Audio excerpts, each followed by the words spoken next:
que j'ai pu éprouver en Amérique du Nord d'abord, mais également depuis 3 jours ou 4 jours que je suis en Europe. Mais j'imagine, en ce qui vous concerne tous, singulièrement ceux qui ont la charge de cette organisation, de près ou de loin, mais tous ceux qui sont venus, j'imagine la fatigue chez chacun d'entre vous. J'imagine les heures supplémentaires effectuées après les études ou le travail, et j'apprécie la patience bienveillante de vos familles parce que l'engagement politique est un sacerdoce. J'ai tendance à dire que même pour ceux que nous qualifions de politiciens classiques, d'apparatchiks du système, il m'arrive d'éprouver beaucoup d'admiration. Peut-être que les motivations peuvent ne pas être saines. Le comportement, une fois au pouvoir, peut ne pas être tellement cela également. Mais c'est en m'engageant en politique que j'ai compris le sens des sacrifices qui sont consentis par les uns et les autres. De se consacrer à cette tâche au moment où les autres se préoccupent certainement de leur carrière pour les uns, de leur sécurité personnelle pour les autres. Et ne serait-ce que pour ça, il faut avoir de l'admiration pour l'engagement. Mais consentir tous ces efforts pour ensuite les trahir par un mauvais comportement, à mon humble avis, c'est perdre 2 fois. On consent énormément d'efforts avec l'engagement politique. Il faut que ces efforts se traduisent. Lorsque les Sénégalais vous auront fait confiance par un comportement exemplaire dans la gouvernance, et c'est en ce moment seulement que les sacrifices que nous sommes en train de consentir auront un sens et auront servi à quelque chose.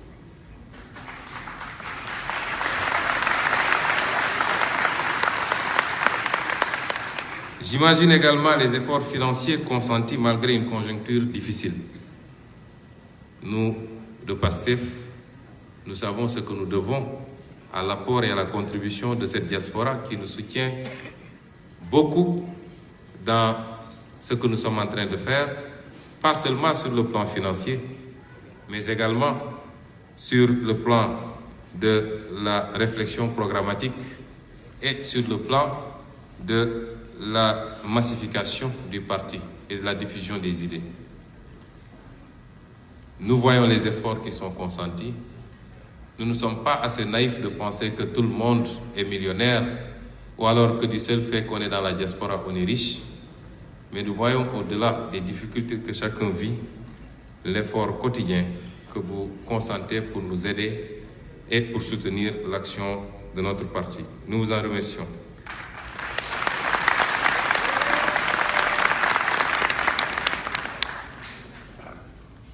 Ce que j'ai vu ici, à Paris, ce que je suis en train de voir devant moi,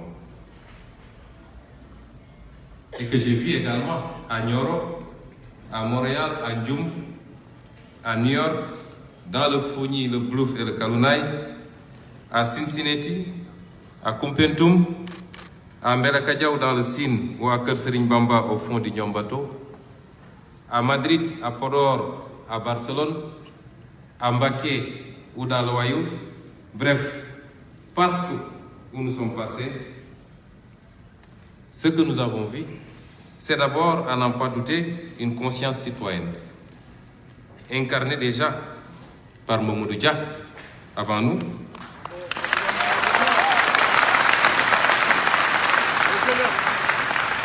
incarnée également par Cheikh Anta Diop avant nous, incarnée de manière beaucoup plus pratique et pragmatique par Thomas Isidore Sankara avant nous. Pour ne citer que cela, parce que ceux qui ont porté ce combat en Afrique sont nombreux, certains sont connus et bien connus, d'autres le sont moins. Eh bien, ce à quoi nous avons assisté depuis le début de cette tournée, c'est la renaissance de cette conscience citoyenne. C'est aussi une jeunesse patriotique et panafricaine encadrée par des sages vertueux qui n'ont jamais trahi le sens de leur engagement. C'est une détermination à faire face pour que jamais, mais alors jamais, ne meure l'espoir d'un Sénégal nouveau. Cette détermination domine la fatigue, le sommeil et le découragement. Elle neutralise les tentations de repli sur soi, les peurs, les intimidations et les menaces. Cette détermination est à la fois l'énergie et le moteur qui nous poussent à trouver en nous la ressource nécessaire pour continuer le combat patriotique.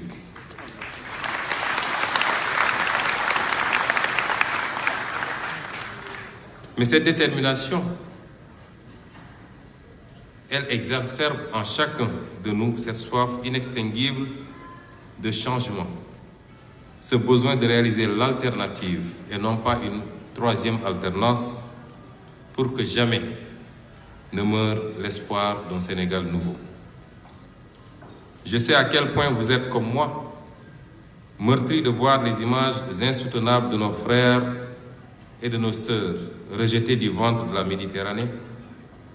Je sais combien vous êtes touchés dans votre dignité d'apprendre que nos propres frères capturés sur la route de l'immigration sont vendus comme esclaves sur notre propre sol en Afrique.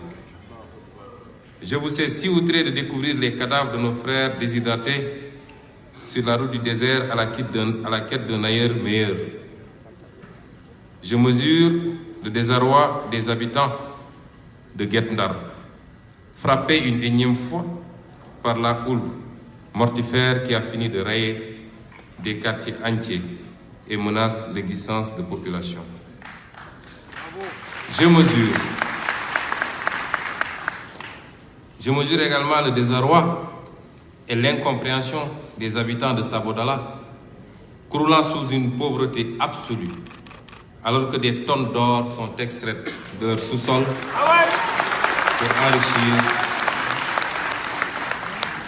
pour enrichir des intérêts publics et privés d'ailleurs. Je suis attristé par la faim qui tenaille tous ces compatriotes qui ne sont plus en mesure d'assurer 2 repas dans la journée, frappés par la pauvreté galopante face à laquelle le gouvernement de Macky Sall ne propose que l'assistanat des bourses de sécurité familiale. Je le suis autant pour ces agriculteurs, obligés de bazarder ou de brader le fruit de leur dur labeur, faute de politique d'accompagnement pour une commercialisation décente. Je note le délitement de l'école publique, celle-là de l'égalité des chances, plombée par des grèves cycliques avec des enseignants persécutés et gazés au lacrymogène, l'angoisse chez ces étudiants régulièrement menacés d'exclusion des écoles privées s'ils ne tombent pas simplement fauchés par une balle assassine. Je constate avec beaucoup d'amertume l'affaissement du système sanitaire dans notre pays et ces malades abandonnés à leur sort dans les couloirs qui font office d'hôpitaux pendant que l'élite politique abuse du tourisme médical. Je remarque la crise de l'emploi et tous ces jeunes, pour la plupart mal formés et laissés à eux-mêmes. Je me désole de l'ampleur de la corruption et des détournements de deniers publics, encouragés par la logique partisane d'un homme obsédé par un second mandat qui couvre et protège des criminels économiques. Je constate la perte progressive de notre souveraineté au profit d'intérêts étrangers au détriment des nationaux, dont la survie des entreprises est de plus en plus menacée. Je partage votre peine donc, et je comprends votre révolte, notre révolte, face à l'inertie de nos gouvernants devant tant de prédations, de détournements de gabegies et tant de drames sociaux. Cette indignation a d'abord donné naissance à un engagement militant de notre part, qui ensuite a nourri une vision partagée avec tous les segments de la population. Et enfin, un projet de société qui s'est voulu participatif et fédérateur fédérateur des compétences identifiées au Sénégal et dans la diaspora. En effet, mes contacts avec nos concitoyens au Sénégal, tout comme dans la diaspora, ont fini de me convaincre, s'il en était encore besoin, que notre pays dispose de ressources humaines de quantité et de qualité exceptionnelles pour porter son déploiement. J'ai pu déceler auprès de ses frères et sœurs un amour profond du pays et surtout une forte volonté à mener le combat patriotique, à inverser le cours de l'histoire pour que jamais ne meure l'espoir d'un Sénégal nouveau. Dans notre pays, la paix sociale garantie par des institutions sociales fortes offre un terreau fertile à la stabilité politique, nécessaire pour un développement endogène et harmonieux. C'est notre chance suprême depuis l'accession du Sénégal à l'indépendance. La foi y est la chose la mieux partagée, dans une cohabitation parfaite et toujours offerte au monde comme exemple. Mais c'est pourtant là-bas, au Sénégal, notre pays, que nos adversaires politiques, dépouillés de toute arme critique, face à notre intégrité éprouvée par 15 longues années dans l'une des administrations où la présence de la corruption est un secret de polichinelle, malgré le degré élevé de probité de beaucoup d'agents à la rigueur professionnelle démontrée par leurs états de service. C'est donc dans ce Sénégal, là-bas, face à l'audace des solutions décomplexées que nous proposons au peuple et la maîtrise technique des questions étatiques que j'aborde et qui les désarçonnent sur les plateaux de télévision comme à l'Assemblée nationale, mettant en exergue leur carence fatale à notre aspiration en tant que peuple au mieux-être. C'est là-bas donc, au Sénégal, disais-je, que nos adversaires politiques continuent à se ridiculiser en cherchant à faire croire aux citoyens un certain nombre de contre-vérités sur notre personne. Je ne reviendrai pas sur les accusations farfelues, parce que ça ne sert à absolument rien. Le peuple sénégalais est suffisamment mature et averti.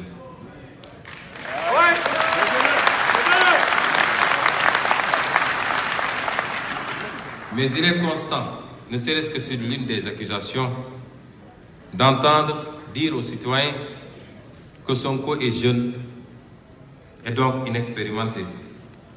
Ils oublient peut-être, si ce n'est leur cécité habituelle, qui leur empêche de se rappeler que deux des plus illustres prophètes de l'humanité ont été révélés. L'un, Jésus-Christ,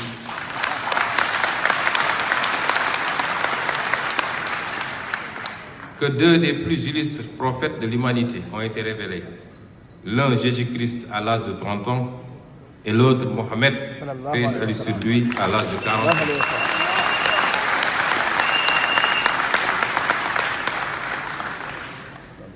Oui, je suis jeune. En effet, je n'ai que 44 ans. C'est très peu, mais c'est beaucoup. C'est beaucoup.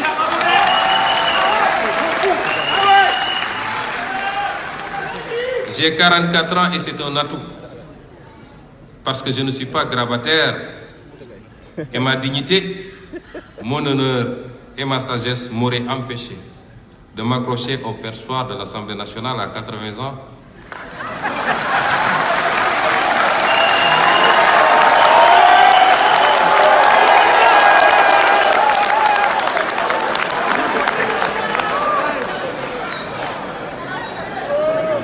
Et d'empêcher les débats sur le vote des lois ou sur des questions intéressant les générations futures. Oui, je suis jeune, en effet. J'ai 44 ans et c'est un atout.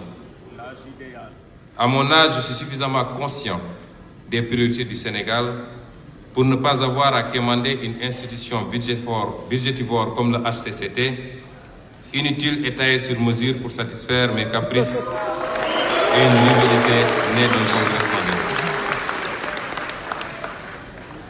À ces détracteurs d'un autre âge, Je voudrais rappeler que l'un des 4 présidents que le Sénégal a eu n'avait que 46 ans lors de son accession en 1981. Que Thomas Sankara n'avait que 38 ans à son accession au pouvoir en 1993. Que Barack Obama a été élu président des États-Unis à 47 ans. Et que Justin Trudeau a été élu Premier ministre du Canada à 44 ans. On ne me dira pas qu'il est plus difficile de diriger ces pays que le Sénégal. À ces détracteurs d'un autre âge, je voudrais rappeler que le pays qui leur sert de modèle absolu, la France où nous nous trouvons aujourd'hui, a élu un homme de 39 ans.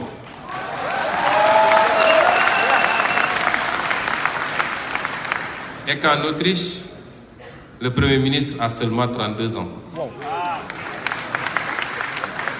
Toute l'expérience que mes détracteurs revendiquent est en réalité une expertise affinée au fil des années en matière de détournement, de surfacturation et de compromission. La vérité aujourd'hui, c'est que le Sénégal a reculé et est parmi les bons derniers. Un seul mot résume leur bilan: échec.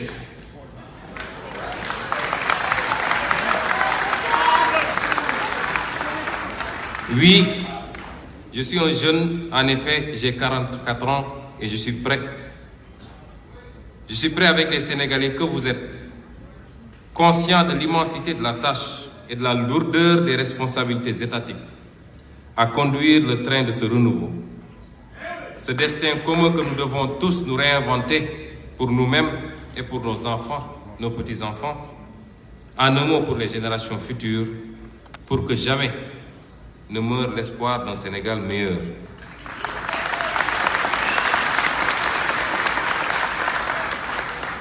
Je suis prêt pour cela, à mettre fin à l'hyperprésidentialisme qui télécommande le pouvoir législatif et dicte au pouvoir judiciaire, pour que le pouvoir soit contrôlé par le pouvoir et pour que jamais ne meure l'espoir d'une justice indépendante, rendue au nom du peuple et non selon les desiderata d'un homme qui a la latitude de mettre des dossiers sous le coude pendant qu'il persécute et exile les autres citoyens.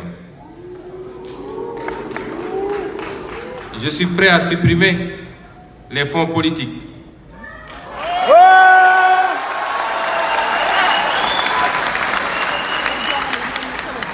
Qui ne sont en réalité que des fonds de corruption mis à la disposition du président de la République qui s'en servent comme instrument d'achat de conscience et de destructuration des valeurs qui fondent notre tissu social.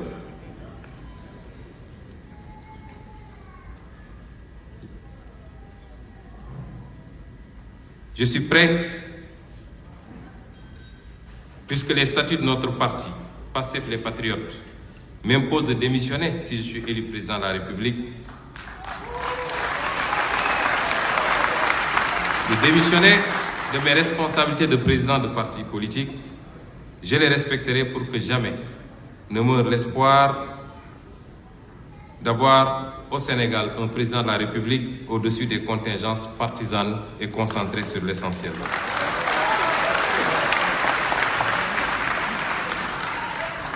Je suis prêt à 44 ans, puisque ceux qui ont 80 ne sont pas prêts.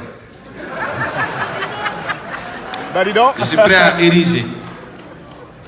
Je suis prêt à ériger un culte de la transparence et de la reddition des comptes, à détacher l'IGE, la Cour des comptes, le CENTIF et l'OFNAC de la tutelle de la présidence de la République, à élargir le rayon d'action afin qu'ils puissent contrôler toutes les institutions et saisir directement la justice pour que jamais ne meure l'espoir d'une gestion saine des affaires publiques. Je suis prêt, encore une fois, puisque ceux qui sont là depuis 5 ans et qui ont accompagné tous les pouvoirs ne sont pas encore prêts.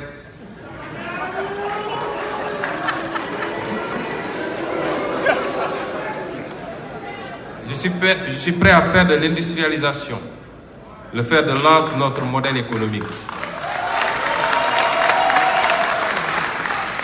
Soutenu par une agriculture non tributaire des seules précipitations hivernales, par la conquête définitive de la maîtrise de l'eau et le recours globalisé à l'irrigation. Et pour cela, je suis prêt à revitaliser les vallées fossiles, projet qui a été agité par tous les présidents depuis Senghor, mais qui n'ont jamais eu le courage de l'appliquer face à l'intransigeance de la Mauritanie. C'est illustratif de notre perte de souveraineté, puisque nous ne pouvons même pas recourir au potentiel qu'offrent le fleuve Sénégal et le fleuve Gambie, particulièrement le fleuve Sénégal. Et après, on nous parle de bon voisinage parce que simplement la Mauritanie s'y oppose.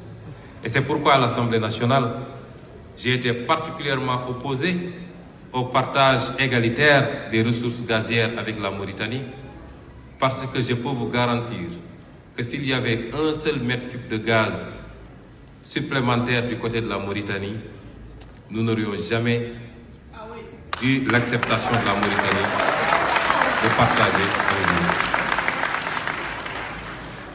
Je suis prêt à mener une politique cohérente. Je suis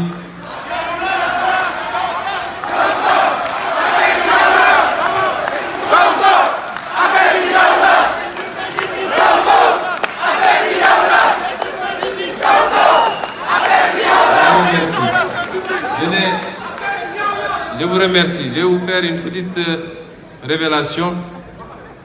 Je n'ai jamais lu le discours. C'est la première fois que je lis un discours. Wow, c'est beau! Je me suis toujours adressé spontanément au public, partout où je suis passé. C'est la première fois que je lis un discours, parce que l'étape de Paris est une étape importante.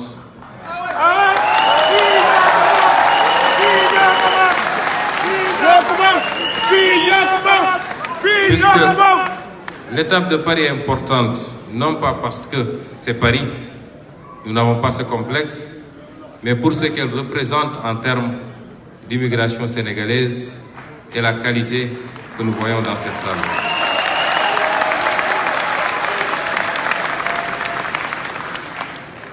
Je suis donc prêt, toujours dans la filière agricole, à mener une politique cohérente d'organisation et d'encadrement des filières par la mise en place de structures de sensibilisation, de formation et d'appui des agriculteurs, prêtes à protéger la filière agricole, à mobiliser l'épargne locale pour financer la commercialisation des produits et organiser les circuits de distribution pour que jamais ne meure l'espoir d'une sécurité alimentaire. Je suis prêt à mettre fin à la surexploitation des ressources halieutiques par des bateaux étrangers et à la pêche illicite. À réserver une zone exclusive de 12 000 miles à la pêche artisanale sénégalaise, à développer un programme de formation des pêcheurs, à moderniser les équipements et à valoriser la transformation locale des produits de la pêche pour que jamais ne meure l'espoir d'une exploitation bénéfique des ressources halieutiques. Je suis prêt à promouvoir l'émergence de capitaines d'industrie nationaux. Ce point nous est particulièrement... Nous accordons beaucoup d'importance à cet aspect de notre programme économique. Aucun pays au monde ne s'est développé sans industrie. Il n'y a qu'en Afrique, et le Sénégal que je connais particulièrement, qu'on pense qu'on peut développer un pays avec une tertiarisation précoce qui se traduit même dans notre secteur d'éducation, même avec la privatisation de l'éducation. Tous les jeunes vous disent que je fais banque, assurance, finance internationale, commerce international. Nous devons gagner le pari de l'industrialisation. C'est la seule clé et l'unique clé du développement.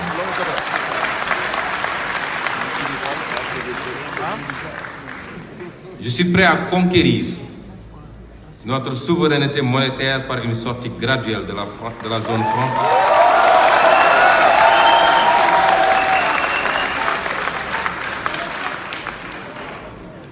Imposant la mise en place d'une banque centrale forte dans le cadre de la CEDEAO et une monnaie africaine facilitant les échanges ou à défaut,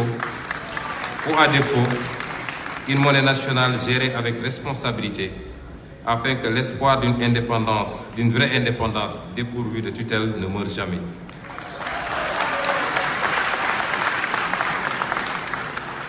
J'ai la ferme résolution de renégocier tous les contrats léonins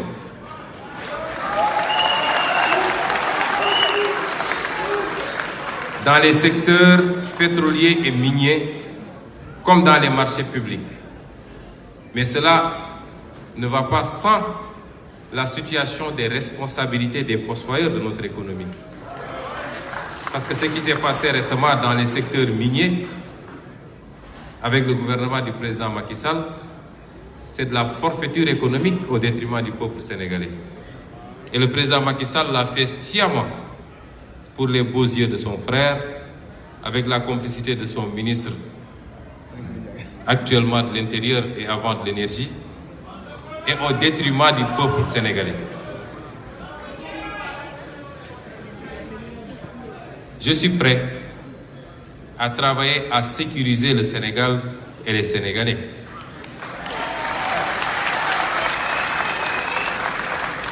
Sécuriser le Sénégal suppose qu'on prenne des mesures hardies contre toutes les attaques sur le territoire physique national. Vous assistez tous à ce qui se passe actuellement à Guet-Ndar. Vous voyez ce qui se passe dans tout le littoral sénégalais. Si on ne prend pas des mesures immédiates, tout le littoral sénégalais, de Saint-Louis à Cap Skirring, sera récupéré par les eaux dans les 15 prochaines années. Vous avez tous vu ce qui se passe dans le Fouta, avec l'avancée du désert. Si on ne fait absolument rien, d'où la pertinence d'ailleurs qu'il faut saluer d'un programme extrêmement ambitieux qui s'intitulait Les Murailles Vertes, si on ne prend pas des mesures résolues et hardies, le Fouta sera invivable dans 25 ans. Vous avez vu tous ce qui se passe en Casamance, où les eaux salines remontent et récupèrent toutes les terres agricoles, particulièrement les rizières. Si rien n'est fait d'ici quelques années, il sera impossible de faire de l'agriculture en Casamance. Cela devait être des priorités pour nos gouvernants. Ce n'est pas de mettre 1600 milliards sur 38 km de train. Ou alors de faire émerger des immeubles à Diamniadio, dans un pays où la santé publique est par terre, dans un pays où l'éducation nationale est par terre, dans un pays où 16% de la population est frappée permanemment d'insécurité alimentaire, dans un pays où les jeunes prennent les océans et le désert pour aller chercher un hypothétique travail ailleurs. La priorité ne devait pas être à détourner les moyens de l'État, à endetter drastiquement le Sénégal, endettement que supporteront nos fils et nos petits-fils pour simplement aller construire quelques immeubles et un train.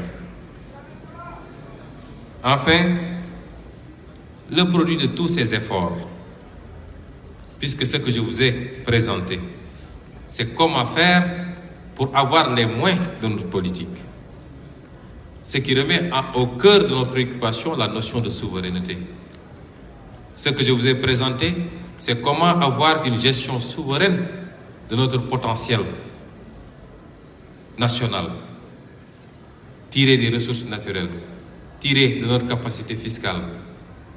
Mais une fois qu'on a réussi ce combat, parce que avant de décliner des programmes, il faut réfléchir sur les moyens qui doivent permettre de financer ce programme. Et une fois qu'on a réussi ce combat, on pourra réfléchir sur la redistribution, puisqu'au Sénégal, la richesse n'est pas redistribuée parce que la richesse n'existe quasiment pas. Ce qui existe est entre les mains d'une minorité d'acteurs politiques, de hauts fonctionnaires et quelques hommes d'affaires collés à l'État. Le Sénégal est l'un des rares pays, et je présume avec beaucoup d'autres pays, où ceux qu'on peut citer sur la liste des richards sont des hauts fonctionnaires et des hommes politiques.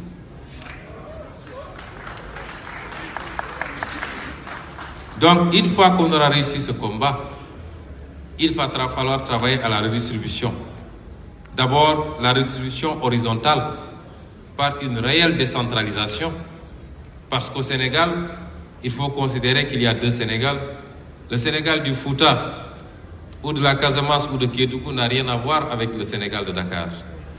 Parce que tous les investissements ont été concentrés.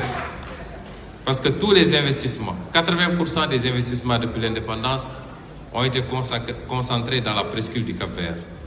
Et si on en avait fait quelque chose de bon, mais regardez à quoi ressemble Dakar aujourd'hui. Dakar est l'une des villes les plus invivables de l'Afrique et du monde.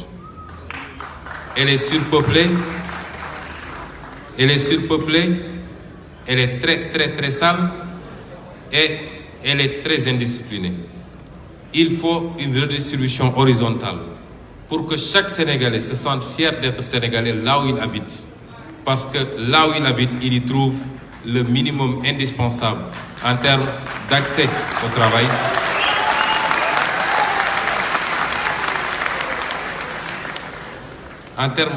travail, et en termes d'infrastructures sociales de base. Il faut une redistribution sociale harmonieuse. Au Sénégal, les populations sont laissées à elles-mêmes. Il y a très peu de Sénégalais qui ont une couverture sociale, par exemple. Il y a 400 000 Sénégalais qui ont une couverture sociale et c'est 400 000 salariés. Tout le reste des Sénégalais n'ont pas accès à la couverture sociale. Il faut remédier à cela. Les artisans ont droit à la couverture sociale. Les commerçants, les agriculteurs, les travailleurs dans le secteur qu'on appelle les services entre personnes, ce qu'on appelle communément les domestiques dans les maisons, qui travaillent beaucoup plus que nous tous, ont droit à la couverture sociale.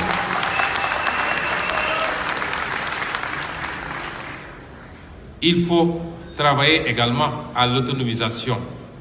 J'ai parlé de l'autonomisation horizontale, j'ai parlé de la politique sociale, mais il est temps au Sénégal qu'on casse un certain nombre de tabous et que les relations entre l'État et le culte soient des relations claires, précises, traçables. Nous avons fait des propositions dans ce sens dans notre ouvrage, notamment en budgétisant comme on le fait avec tous les autres secteurs, pour qu'un président de la République n'ait plus à se déplacer avec des mallettes d'argent quand il va rendre visite à certaines autorités et distribuer l'argent du peuple sans contrôle.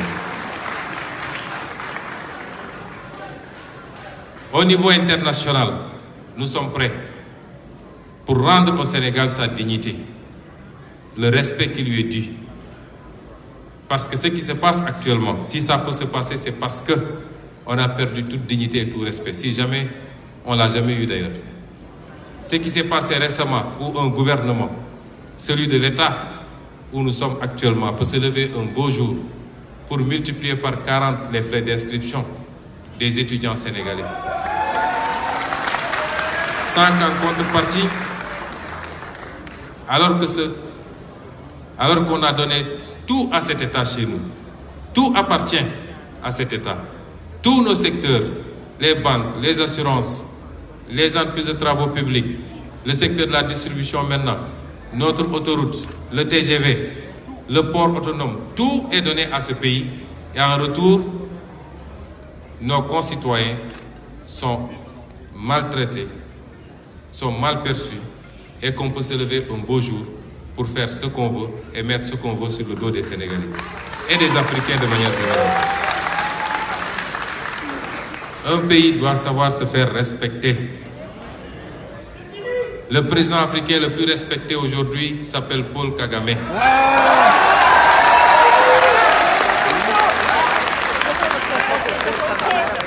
Et le moins respecté, vous le connaissez bien.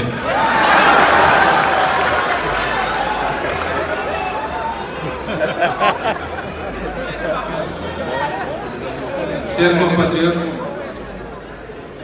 voilà un bref exposé, non exhaustif, parce que je suis venu vous parler, en réalité, de l'ouvrage Solution.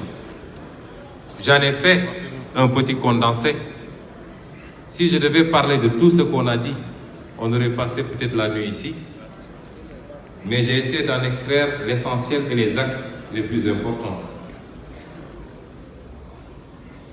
Cet exposé doit vous donner un aperçu de ce qui nous attend. C'est un chantier colossal. Il faut tout reprendre dans nos projets, dans notre modèle et dans l'œuvre de construction de notre pays.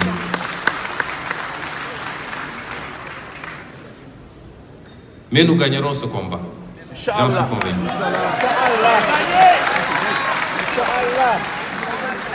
En ce qui me concerne personnellement, avec l'implication des patriotes rencontrés partout, plus imbus même des valeurs telles que le don de soi pour la patrie, dans le cadre d'un pacte national, parce que c'est de cela qu'il est question. Nous ne sommes pas venus vous dire nous sommes un messie tombé du ciel. Il est temps de mettre fin à l'ère des messies. Comme je le dis, quand nous étions plus jeunes, j'entendais les parents parler de Senghor d'une manière telle que je pensais que Senghor ne passait pas la nuit sur terre comme nous tous.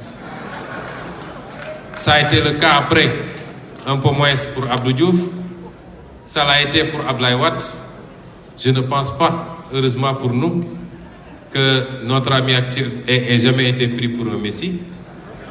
Mais il est temps que nous terminions, nous arrêtions avec l'ère des messies. Ce que nous vous proposons, c'est un pacte national.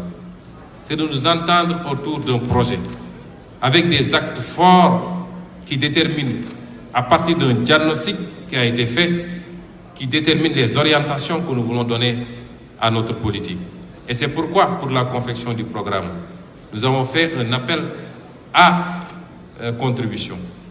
À peu près plus de 1200 Sénégalais se sont inscrits et nous nous réjouissons que plus de la majorité soit issue de la diaspora. Et nous voyons la qualité des contributions qui commencent à être envoyées de la diaspora. C'est ce pacte national que nous vous proposons. Et je suis prêt, à 44 ans, comme disent nos adversaires, dès le 24 février 2019, à rendre le Sénégal aux Sénégalais. Ah ouais!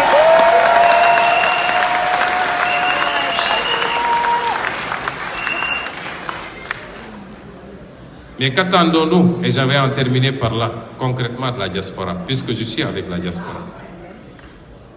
Qu'attendons-nous concrètement de la diaspora? Nous avons l'habitude d'entendre, et j'ai vu l'autre jour, après le succès de notre déplacement sur New York, vous savez, à chaque succès de nos sorties, l'adversaire perd le nord, et c'est des attaques tous azimuts avec des arguments plus farfelus les uns les autres. Et après la sortie de New York, j'ai vu des titres où des adversaires disaient « L'élection ne se gagne pas dans la diaspora ». Je considère que c'est une grossière erreur. Wow! Notre intime conviction, nous, c'est que la clé de la victoire est à 60 ou 70% entre les mains de la diaspora.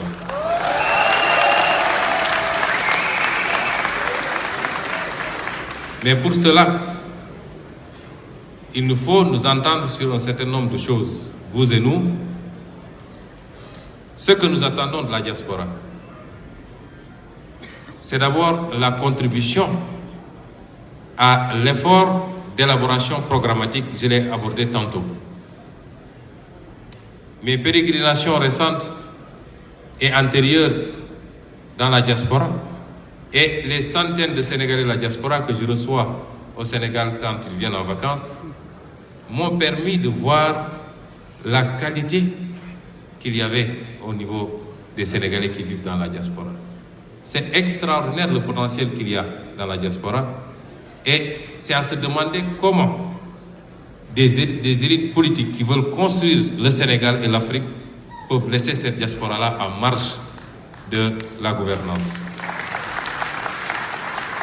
Nous voulons sentir ce plus qu'on voit souvent dans la diaspora, aussi bien dans des secteurs qui n'existent pas encore au Sénégal parce que nous sommes sous-développés, que des secteurs qui existent mais dans lesquels nous enregistrons un retard extraordinaire. Nous comptons sur vous pour cela. Ce que nous attendons ensuite de la diaspora, c'est qu'elle nous aide dans les levées de fonds. Il faut que ces questions ne soient plus un tabou. Ça, c'est ce qu'on a hérité de nos traditions francophones ou francophiles. Dans le monde anglo-saxon, la question de l'argent en politique n'est pas tabou. Les gens organisent des levées de fonds. Barack Obama a pu le faire, d'autres acteurs politiques le font, de manière claire et transparente. Nous ne prétendons pas que vous êtes des gens riches, mais nous pensons que vous pouvez avoir un niveau légèrement ou largement supérieur au niveau sénégalais, au niveau moyen du Sénégal, et que vous pouvez nous aider à mobiliser les fonds indispensables à la conduite de ce projet, parce que la politique requiert des moyens. Cela est très important. Cela est très important. Merci.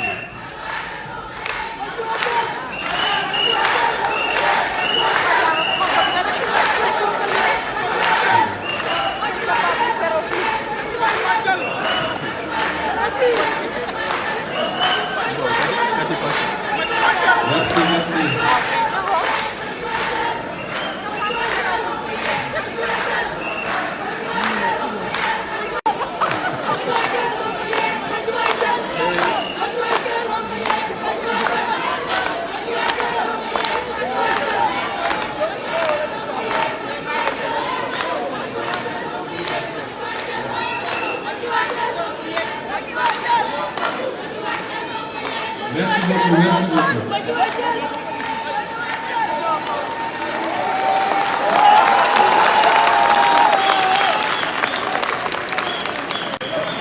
Je disais donc que cet aspect est extrêmement important. Parce que si nous devons demain être élus, nous voulons y arriver avec toute notre indépendance. Nous ne voulons être l'otage d'aucun lobby, de quelque sorte que ce soit. Qu'il soit national ou étranger, nous ne voulons être l'otage d'aucun lobby.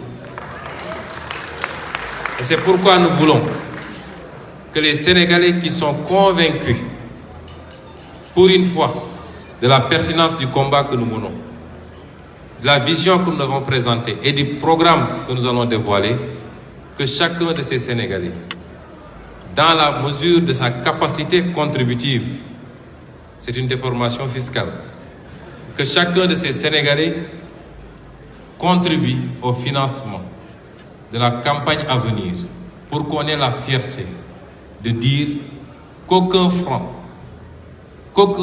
qui aura financé cette campagne-là n'est issu de financements occultes.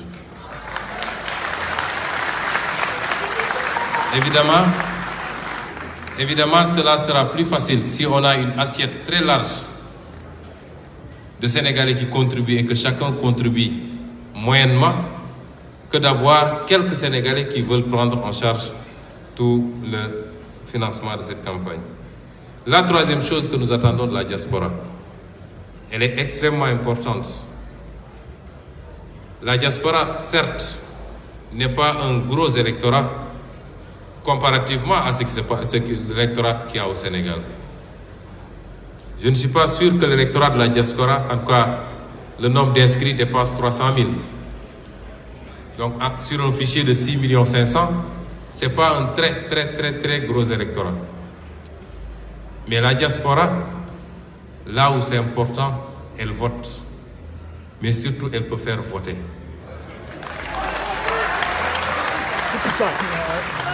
Nous considérons que c'est là où se trouve la clé. Parce que nous avons en face de nous un pouvoir qui, surtout en milieu rural, Nous avons un pouvoir qui ne compte que sur la corruption. Et la première forme que prend cette corruption, c'est la distribution politicienne des bourses de sécurité familiale. Le pouvoir ne compte que sur ça pour essayer de plier le débat en milieu rural et peut-être dans certaines zones périphériques des milieux urbains. Et nous considérons que l'une des stratégies qu'il faut faire pour contrer cela, en dehors de la communication que nous faisons, c'est que les Sénégalais, particulièrement les élites sénégalaises vivant au Sénégal, mais également la diaspora dans son ensemble, si les gens sont convaincus de ce qu'on est en train de faire, que cette diaspora-là, puisqu'elle a, en plus de la relation filiale avec les parents restés au pays, souvent une relation financière et économique, que cette diaspora-là utilise ses leviers pour communiquer avec les Sénégalais et leur faire comprendre l'enjeu fondamental de l'élection présidentielle de 2018. J'ai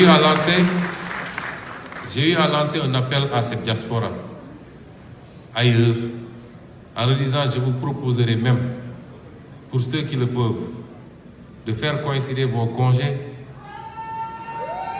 avec la période de fin janvier, début février, de venir au pays, de ne pas rester à Dakar pour ceux qui habitent à Dakar, de rentrer chez vous et de mobiliser les jeunes, les femmes autour de tes débats, autour de discussions, pour les sensibiliser et leur faire comprendre ce qui va se passer. Mais ce que je viens de dire, c'est ce que nous attendons de la diaspora en amont. Parce que le vrai travail, le vrai combat, il va commencer à partir du moment où on nous aura confié les rênes du pouvoir. C'est en ce moment, et uniquement en ce moment, que le travail va commencer. Parce que le programme que je viens de vous dérouler, ce programme, il est immense.